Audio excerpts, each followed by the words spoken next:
لیکن اپنی فیملی جو ہے وہ مجھے قبول نہیں کرتی. سن رہے بھی وہ دیکھ رہے بھی ہوں گے اور سن رہے بھی ہوں گے کہ وہ مجھے قبول نہیں کرتے. لیکن میں اکثر یہ کہتی ہوں کہ شکر ہے کہ رب العالمین ہے، رب المسلمین یا رب المومنین نہیں ہے، ورنہ ہمارا کیا حال ہوتا. تو جب سے گھر سے آئی ہوں ہوش انہیں خواجہ سراؤں میں سنبھالے، اور یہ قسمت اچھی تھی کہ جو ہماری گرو تھی وہ بہت اچھی تھی، تو تربیت اس نے اچھی دی.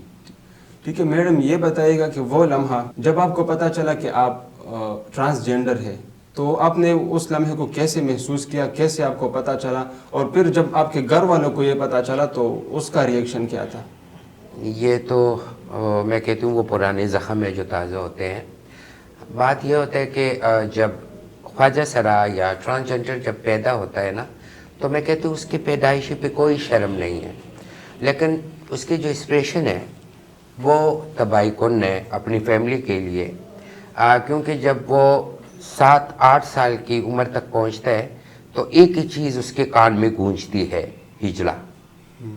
اور وہ جو ہے اسی گھر سے اس کو ملتا ہے جس گھر میں اس نے جنم لیا ہوتا ہے.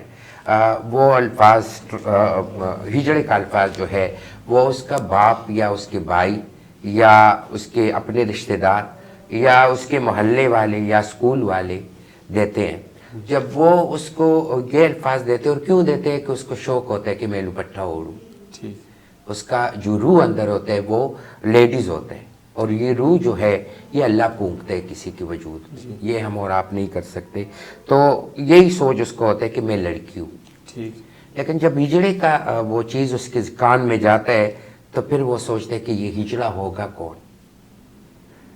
اور وہ جو ہے ایک چیز لے کے گھوم، کیونکہ جب وہ مجھے مارتے تھے یا میرا ابو یا میرے بھائی یا میرے جو چاچا زاد بھائی ہوتے تھے یا میرے ماموں کے جو بیٹے ہوتے تھے یا محلے میں مجھے ہجڑا ہجڑا پکارتے تھے، تو میرا سوچ یہی ہوتا تھا کہ جو میں ہوں میں ان کی طرف کیوں نہیں جاتی ہوں. تو یہ سوچ جو ہے یہ بھی وہی بناتے ہیں، اور یہ معاشرہ وہی سوچ دیتا ہے. ٹھیک ہے، تو جب گھر والوں نے آپ کو رد کیا، آپ کو گھر سے نکال دیا یا آپ خود گھر سے نکل گئی، تو آپ پھر کہاں گئی؟ کس نے آپ کو پناہ دی؟ دیکھو اکثر میں یہ کہتی ہوں جب میں گھر سے نکلی ہوں تو یقین کرے کہ وہ عمر بھی اتنا نہیں تھا اور وہ ٹائم بھی ایسا تھا، اور جو زندگی یہاں گزری ہے تو بہت سارے ایسی ہوتے ہیں کہ دیکھو گھر سے اکیلا نکلنا نہیں ہوتا. میں تو نکل آئی ہوں ان کی مار کی وجہ سے، ہجڑے کے نام کی وجہ سے، تعلیم سے محروم ہو گئی ہوں، اپنوں کے پیار سے محروم ہو گئی ہوں، ماں باپ کا جو سایہ ہوتا ہے اس سے محروم ہو گئی ہوں، اپنوں سے محروم ہو گئی ہوں، معاشرے میں اٹھنے بیٹھنے سے محروم ہو گئی ہوں، دین سے محروم ہو گئی ہوں.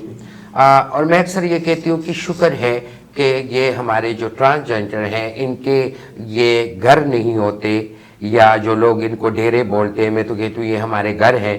اگر یہ نہ ہوتے یہ ہمارے لیے شیلٹر ہوم ہے. اور اکثر یہ بھی میں کہتی ہوں، بہت سارے انٹرویو میں نے کہا ہے کہ آپ نے کسی چوک میں کسی چھوٹے ٹرانس بچے کو جو ٹرانسجنڈر ہے اس کو آپ نے جو ہے پانی بیچتے ہوئے نہیں دیکھا ہوگا، ٹیشو پیپر بیچتے ہوئے نہیں دیکھا ہوگا، شیلٹر ہوم میں نہیں دیکھا ہوگا کسی بچے کو، کیونکہ یہ ہمارے لیے شیلٹر ہوم ہے. ہم سیدھا آتے ہیں ان کی طرف. تو اس سے پہلے بھی میں نے کہہ دیا کہ میرے جو گرو تھا اللہ اس کو بخشے، وہ جو تھا اچھا رب کا ذات ہے لیکن وہ بہت نائس اور اچھا انسان تھا. اس نے تربیت ایسی دی تھی کہ ہم جو ہے بس صرف خواجہ سرا بن کے رہ گئے ہیں. مطلب جو لوگوں کا سوچ ہے کہ مطلب یہ سیکس ورکر کرتے ہیں، یہ جو ہے بہت غلط لوگ ہیں، بہت ایسے لوگ ہیں، انسان ہے تو غلطی ہے.